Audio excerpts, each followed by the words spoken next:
அனைவருக்கும் வணக்கம். நான் உங்கள் பன்னி மைந்தன் கிருபா. உள்நாட்டில் சுதந்திரத்துக்கு பிறகு சிங்கள பேரினவாத அரசுகளின் அடக்குமுறைகளுக்கு உள்ளாகிய ஈழத்தமிழர்கள் பலர், அதாவது வடக்கு கிழக்கில் உள்ள பல தமிழர்கள் புலம்பெயர்ந்து வெளிநாடுகளில் தஞ்சமடைந்திருந்தனர். குறிப்பாக பார்த்தோம்னா கனடா, அதே போன்று ஐரோப்பிய நாடுகளான ஜெர்மனி, பிரான்ஸ் உள்ளிட்ட நாடுகளில் அதிகமான தமிழர்கள் புலம்பெயர்ந்து இன்றும் கூட வாழ்ந்து வரினோம். குறிப்பாக நாங்கள் பார்த்தோம்னா கடந்த 1983ஆம் ஆண்டு இலங்கையில் தமிழர்களுக்கு எதிராக கட்டவிழ்த்து விழப்பட்ட இனக்கலவரம் அல்லது வன்முறை அடுத்து அதிகமான தமிழர்கள் புலம்பெயர்ந்து இந்த மேற்குலக நாடுகளுக்கு சென்றிருந்தார்கள். தற்போது கிட்டத்தட்ட 40 ஆண்டுகளுக்கு மேலாக அவர்கள் அடுத்தடுத்த பரம்பரையாக அங்கு வாழ்ந்து வருகிறார்கள். இப்படியான சூழலில் அங்கு இருக்கிற உறவினர்களின் முயற்சிகளால் சட்டவிரோதமாகவும் அல்லது சட்ட ரீதியாகவும் அங்கு குடியேறிய பலரும் தொடர்ந்தும் பிரான்ஸில் வசித்து வர்ற ஒரு நிலைமை இருக்குது. இப்படியான ஒரு பின்னணியில் பிரான்ஸ் ஒரு கொந்தளிப்பான நிலைக்கு சென்று கொண்டிருக்கு. அந்த வகையில் பிரான்ஸில் மிகப்பெரிய போராட்டம் ஒன்று இன்று வெடிச்சிருக்கு. இந்த போராட்டம் என்னத்துக்கு வெடிச்சிருக்கு, இதன் பின்னணியில் என்னென்ன காரணங்கள் இருக்குது, இது தமிழ் மக்களை எவ்வாறு பாதிக்கப் போகுது என்ற விடயங்களை இந்த பதிவில் தொடர்ந்து நான் உங்களுக்கு தர இருக்கிறேன். இந்த புலம்பெயர்ந்து அல்லது சட்டவிரோதமாக குடியேறி பிரான்ஸில் இருக்கிற தமிழ் மக்கள் இப்போது 2 விதமான நெருக்கடிகளை எதிர்கொள்ள ஆரம்பிச்சிருக்கிறோம். குறிப்பாக பொருளாதார நெருக்கடி, மற்றது இந்த குடியேறிகளின் அதிகரிப்பு சார்ந்த விடயங்கள் அந்த நாடுகளில் மிகவும் கொந்தளிப்பான நிலைமையை தோற்றுவிச்சிருக்கு பிரான்ஸ் நாட்டு மக்கள் மத்தியில். இவ்வாறு தான் அண்மையில் பிரித்தானியாவில் கூட இந்த குடியேறிகள் அதிகரித்துள்ளதாகவும் அவர்கள் சொந்த நாடுகளுக்கு அனுப்பப்பட வேண்டும் என்று வலியுறுத்தியும் கூட இந்த ஆர்ப்பாட்டங்கள் மிக பாரிய அளவில் முன்னெடுக்கப்பட்டது எங்களுக்கு ஒரு பேசுபொருளாக இருந்தது. இந்த பிரித்தானியாவில் முன்னெடுக்கப்படுற போராட்டங்களும் கூட அங்கே இருக்கிற தமிழ் மக்களுக்கு மிக ஒரு அச்சுறுத்தலாக மாறி இருக்கிறதாயும் சொல்லப்படுது. இவ்வாறான பின்னணியில் இஸ்லாமிய நாட்டவர்கள், ஆப்பிரிக்க நாட்டவர்கள், ஆசிய நாட்டவர்கள், குறிப்பாக இந்திய மற்றும் சீன நாடுகளை சேர்ந்தவர்கள் மீதான ஒரு வெறுப்புணர்வு பரப்புரைகள் முன்னெடுக்கப்பட்டு வருது. இவர்கள் ஒரு சட்டவிரோதமாக தமது நாட்டுக்குள்ள தங்களுடைய வரிப்பணத்தை பயன்படுத்தி சுகபோகமாகவும் வாழ்கின்றார்கள் என்ற எண்ணம் அல்லது மனநிலை பிரான்சில் உள்ள மக்கள் மத்தியில் மட்டுமில்லை, மேற்குலக நாடுகள் மற்றது அமெரிக்கா உள்ளிட்ட நாடுகளில் உள்ள மக்கள் மத்தியிலேயும் தோற்றம் பெற்றிருக்கிறது. ஒரு கரசனைக்குரிய விடயமாக காணப்படுது. குறிப்பாக பிரான்ஸில் வாழ்கிற ஈழத்தமிழர்கள் ஒரு பிரச்சனைக்குரியவர்களாக இல்லாத போதிலும் ஈழத்தமிழர்களை அங்கே உள்ள பிரான்ஸ் நாட்டவர்கள் ஒரு இந்தியர்களாகத்தான் அடையாளப்படுத்தப்படுற நிலைமையில் அவர்களுக்கு எதிராயும் எதிர்காலத்தில் வன்முறைகள் கட்டப்படுத்த விடப்படக்கூடிய சூழ்நிலைகள் இருக்குது. இவ்வாறான ஒரு எதிர்ப்பு நடவடிக்கையை அந்தந்த நாடுகளில் உள்ள தீவிர வலதுசாரிகள் தான் முன்னின்று நடத்தி கொண்டிருக்கிறார்கள். இந்த தீவிர வலதுசாரிகளின் இந்த பிரச்சனை ஒரு பக்கம் இருக்க, தற்போது பிரான்சில் ஏற்பட்டுள்ள பொருளாதார நெருக்கடியுடன் கூடிய 2026ஆம் ஆண்டுக்கான வரவு செலவு திட்ட முன்மொழிவுகள் பாரிய சர்ச்சையை உருவாக்கியிருக்கு. இந்த வரவு செலவு திட்டத்தில் பாரிய அளவிலான செலவின குறைப்புகளை அந்த நாட்டு அரசாங்கம் முன்மொழிந்திருக்கிறது பொதுத்துறை மற்றும் அங்குள்ள பொதுமக்கள் மத்தியில் பாரிய எதிர்ப்பலைகளை தூண்டியிருக்கு. இந்த செலவின குறைப்புகளால் பிரான்ஸ் ஜனாதிபதி இமானுவேல் மேக்ரோன் மீது அந்த நாட்டு மக்கள் கடுமையான கோபத்தில் இருக்கிற நிலையில தான் இந்த வெகுஜன போராட்டங்களும் பிரான்ஸ் முழுவதும் இன்றைக்கு முன்னெடுக்கப்பட்டு கொண்டிருக்குது.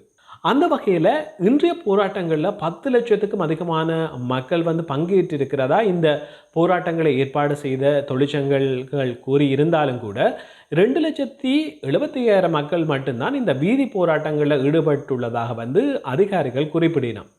ஆனால் கூட 25 லட்சம் அரச ஊழியர்களை சுமார் 11% பணியாளர்கள் மாத்திரம்தான் இந்த பணிகளில் இருந்து விலகி போராட்டத்தை முன்னெடுக்கிறதா அரசாங்கம் கூறியிருக்கு. ஆனாலும் கூட நாடு முழுவதும் 6 லட்சம் முதல் 9 லட்சம் வரை போராட்டக்காரர்கள் வீதிகளில் இறங்கி போராட்டங்களில் ஈடுபடுவார்கள் என்று எதிர்பார்க்கிறதா அதிகாரிகள் முதல் கணித்திருந்த பின்னணியில தான் தற்போது அந்த எண்ணிக்கை 2,75,000 இருப்பதாக அரசு தரப்பிலிருந்து கூறப்பட்டிருக்கு.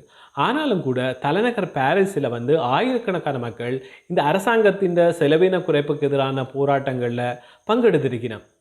குறிப்பாக பிரான்ஸ் ஜனாதிபதியின் நிழற்படங்களை ஏந்தி கொண்டு போராட்டக்காரர்கள் தங்களது எதிர்ப்பு கோஷங்களை வெளியிட்டு வர்றது எங்களால் காணக்கூடியதாக இருந்தது. குறிப்பாக வந்து பாடசாலைகள், மருந்தகங்கள் மற்றும் போக்குவரத்து நிறுவனங்கள் மூடப்பட்டு நாடளாவிய ரீதியில் இந்த பணிவிலகல் போராட்டம் முன்னெடுக்கப்படுறதா அந்தந்த தொழிற்சங்கங்கள் குறிப்பிட்டிருக்கு. இதனால் இந்த பாரிய இடையூறுகள் நாடளாவிய ரீதியிலே ஏற்பட்டிருக்கிறதா சொல்லப்படும் நிலையில் ஆசிரியர்கள், சுகாதார பணியாளர்கள் மற்றும் போக்குவரத்து ஊழியர்கள் உள்ளிட்ட பலர் வந்து இந்த பணிகளில் இருந்து விலகியதால் நாட்டின் சில பகுதிகள் முடங்கும் நிலைமையும் உருவாகியிருக்கு. கடந்த ஆண்டு கூட ஓய்வூதிய சீர்திருத்தங்கள் மீதான கடுமையான போராட்டம் நடத்தப்பட்டிருந்த பின்னணியில் அதை விட மிகப்பெரிய அளவிலான மக்களை அணிதிரட்டி இந்த போராட்டத்தில் ஈடுபட போகிறதா ஏற்கனவே தொழிற்சங்கங்கள் கூறியிருந்த நிலையில தான் இன்றைய போராட்டங்களில் வந்து 10 லட்சத்துக்கும் மேற்பட்டவர்கள் பங்கேற்றதா அவர்கள் குறிப்பிட்டிருக்கிறார்கள். அண்மையில் கூட பிரான்சின் பிரதமருக்கு எதிராக கொண்டு வரப்பட்ட நம்பிக்கை பிரேரணை தோல்வி அடைந்திருந்த பின்னணியில் புதிய பிரதமர் நியமிக்கப்பட்ட பின்னரும் கூட அரசாங்கத்துக்கு இருக்கும் நெருக்கடி குறைந்து வருவதற்கான எந்த ஒரு அறிகுறியும் இல்லாத சூழ்நிலையில் அரசு தலைவர் இமானுவேல் மேக்ரோனுக்கு மக்கள் மத்தியில் இருந்த செல்வாக்குன்றது தொடர்ந்தும் வீழ்ச்சி கொண்டு வருது. இந்த பணிவிலகல் போராட்டத்தை எடுத்துக்கொண்டால் 1/3 பங்கு ஆசிரியர்கள் தமது கல்வி கற்பித்த செயற்பாடுகளிலிருந்து விலகுவார்கள் என்றும் 10 மருந்தகங்கள் எடுத்துக்கொண்டால் அவற்றில் 9 மருந்தகங்கள் மூடப்படும் என்றும் இந்த தொழிற்சங்கங்கள் அறிவித்திருந்த பின்னணியில் வந்து பாரிஸ் பெருநகரம் முழுவதும் பாரிய இடையூறுகள் ஏற்பட்டிருக்கு.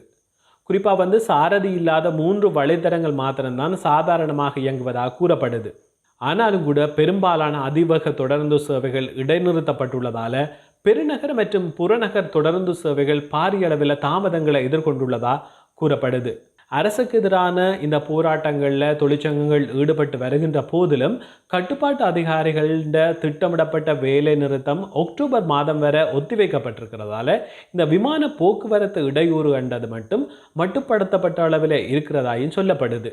ஏற்கனவே இன்றைய தினம் தொழிற்சங்கங்கள் ஏற்பாடு செய்திருக்கிற இந்த ஆர்ப்பாட்டம் மற்றும் எதிர்ப்பு நடவடிக்கைகளின் போது வன்முறைகள் ஏற்படும் சாத்தியம் இருப்பதாக அதிகாரிகள் தங்களது அச்சத்தையும் ஊகத்தையும் வெளியிட்டிருந்தார்கள்.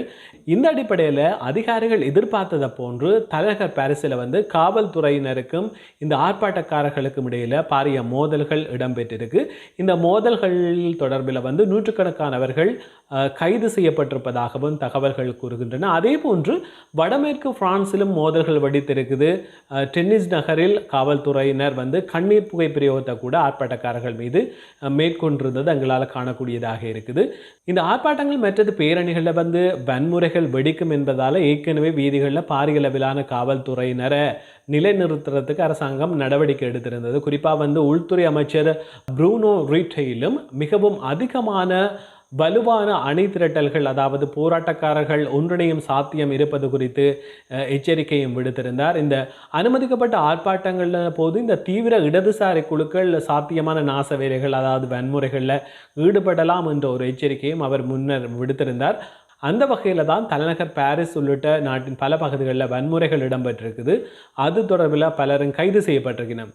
குறிப்பாக வந்து ஆளில்லா விமானங்கள், ட்ரோன்கள், கவச வாகனங்கள் மற்றும் நீர் தாரை பிரயோகங்களை மேற்கொள்கின்ற வாகனங்களுடன் 80,000க்கும் மேற்பட்ட காவல்துறையினர் உட்பட்ட கலக தடுப்பு படையினர் வந்து இந்த பாதுகாப்பு பணிகளுக்காக நிலைநிறுத்தப்படுவதற்கும் அல்லது நிலைநிறுத்துவதற்கும் அரசாங்கம் நடவடிக்கை எடுத்ததாகவும் அவர் குறிப்பிட்டிருந்தார். கடந்த வாரம் மேக்ரோன் வந்து 7வது பிரதமராக பதவியேற்ற முன்னாள் பாதுகாப்பு அமைச்சரான செபஸ்டியன் லெகர்னு புதிய திட்டங்களை வந்து இந்த வரவு செலவு திட்டத்தின் கீழ் வகுப்பதாக வந்து உறுதியளித்திருந்தார். எனினும் இந்த உறுதிமொழி வந்து தொழிலாளர்கள் மத்தியில் இருக்கிற கோபத்தை தணிச்சதாக தெரியலை என்றது தான் இன்றைய போராட்டங்கள் காட்டுகின்றது. லெகர்னோவுக்கு முன்னர் பிரதமராக இருந்த ஃப்ரான்கோயில் பெய்ருவால் வரையப்பட்ட $52 பில்லியன் அல்லது வந்து 44 பில்லியன் யூரோ செலவின குறைப்பு திட்டம் குறித்து தொழிற்சங்கங்கள் தொடர்ந்தும் தமது ஆத்திரத்தையும் எதிர்ப்பையும் வெளியிட்டு வருது. இவ்வாறான ஒரு பின்னணியில் வந்து பிரதமர்கள் அனுபவித்த வாழ்நாள் சலுகைகளை மீளெடுப்பதாகவும் 2 பொது விடுமுறை நாட்களை குறைப்பதற்கான திட்டத்தை கைவிடுவதாகவும் லெகர்னோ வழங்கிய வாக்குறுதிகள் குறித்தும் வந்து இந்த தொழிற்சங்கத்தினர் சந்தேகம் வெளியிட்டிருக்கிறார்கள். இந்த உறுதிமொழிகளை அரசாங்கம் நிறைவேற்றுமா இல்லையா என்பது கூட உறுதியாக தங்களால் கூற முடியாது, அல்லது அவர்களின் வாக்குறுதிகளில் நம்பிக்கை கொள்ள முடியாது என்று அந்த தொழிற்சங்க தலைவர்கள் குறிப்பிட்டிருக்கிறார்கள். ஆனாலும் கூட இதே போன்ற ஒரு சூழ்நிலை வந்து இலங்கையிலும், அதாவது ஸ்ரீலங்காவின் ஜனாதிபதி அன்றகுமார திசாநாயக்கவினால் அண்மையில் கூட முன்னாள் ஜனாதிபதிகளுக்கான உரித்துரிமைகளை மீளெடுக்கும் சட்டம் மூலம் நிறைவேற்றப்பட்டிருந்தது. அவ்வாறான ஒரு நடைமுறையை பின்பற்றி இந்த முன்னாள் பிரதமர்கள் அனுபவித்த வாழ்நாள் சலுகைகளை மீளெடுப்பதாக தற்போதுள்ள பிரதமர் லெகர்னோ உறுதி வழங்கியிருந்தார். ஆனாலும் கூட இந்த உறுதிமொழி எவ்வாறு நிறைவேற்றப்பட போகின்றது என்பதை நாங்கள் பொறுத்திருந்து தான் பார்க்க வேண்டும். குறிப்பாக பிரான்சின் வரவு செலவு திட்ட பற்றாக்குறையை குறைக்க கடுமையான செலவின குறைப்புகள் தேவை என்று சொல்லி அரசாங்கம் தொடர்ந்தும் தமது வாதங்களை முன்வைச்சு தான் இந்த குறைப்புக்கான திட்டங்களை முன்மொழிஞ்சிருக்கு. ஆனாலும் கூட இப்போ புதிதாக பதவியேற்றுள்ள பிரதமர் லெகர்னோவுக்கு நாடாளுமன்றத்தில் ஒரு பெரும்பான்மை என்றதே இல்லை.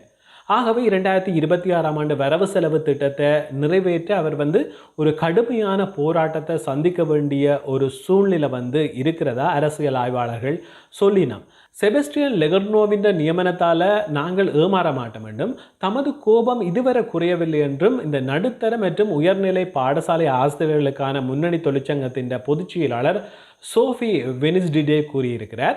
இந்த போராட்டங்கள் பிரதமராக பதவியேற்ற பின்னர் லெகர்னோ சந்திக்கும் ஒரு பரீட்சையாக பார்க்கப்படுகிறது. இந்த போராட்டங்களை அவர் எவ்வாறு எதிர்கொள்வார் என்றதை நாங்கள் பொறுத்திருந்து தான் பார்க்க வேணும். உண்மையாக இந்த வரவு செலவு திட்டத்தின் முன்மொழியப்பட்ட திட்டங்களில் எதிர்க்கிறது தான் இந்த ஆர்ப்பாட்டத்தின் நோக்கமா, அல்லது வேறு ஏதும் பின்புலங்கள் இருக்கிறதா என்ற சந்தேகம் கூட நிலவுகின்றது.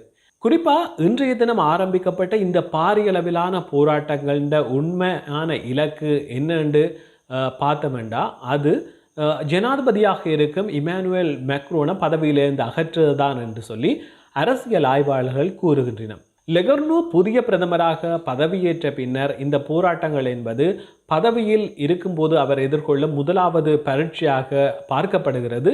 எவ்வாறாயினும் கூட இன்று ஆரம்பிக்கப்பட்ட போராட்டங்கள் என்பதன் உண்மையான இலக்கு என்பது பிரான்சின் ஜனாதிபதி பதவியிலிருந்து இமானுவேல் மேக்ரோனை அகற்றுவதுதான் என்ற ஒரு விடயமும் அரசியல் ஆய்வாளர்களால் முன்வைக்கப்படுது. இது எவ்வளவு தூரம் சாத்தியம், எதிர்காலத்தில் பிரான்சின் அரசியலில் எவ்வாறான மாற்றங்கள் இடம்பெறும் என்பது தொடர்பான அடுத்தடுத்த தகவல்களை எனது பதிவினூடாக தொடர்ந்தும் எதிர்பாருங்கள். புலம்பெயர்ந்து பிரான்சில் வாழுகின்ற தமிழர்களுக்கும் இந்த பதிவு மிகவும் பயனுள்ளதாக இருக்கும் என்று நம்புகிறேன். இது போன்ற மற்றும் ஒரு முக்கியமான தகவல்கள் அடங்கிய பதிவினூடாக மீண்டும் சந்திக்கும் நான் வன்னிமைந்தன் கிருபா.